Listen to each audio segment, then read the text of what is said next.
Bonjour Nicolas Barret. Bonjour Marion. Dans une interview à l'hebdomadaire The Economist, le chef de l'État qualifie cette règle des 3% fixée par le traité de Maastricht de débat d'un autre siècle. Vous avez pu interroger Emmanuel Macron sur cette question lors de son voyage en Chine. Que veut-il dire par là ?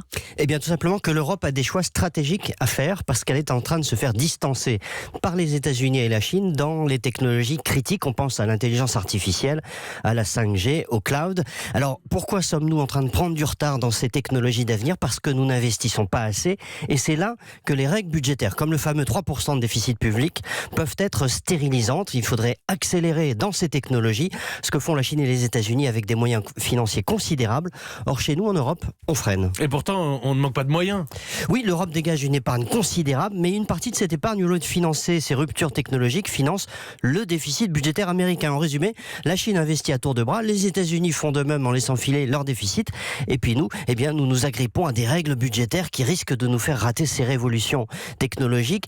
Voilà le constat que dresse Emmanuel Macron, c'est celui d'une Europe qui doit être plus stratège que comptable, sans quoi la plupart des pays qui la composent risquent le déclassement. C'est aussi un avertissement et une feuille de route pour la nouvelle commission qui s'apprête à entrer en fonction.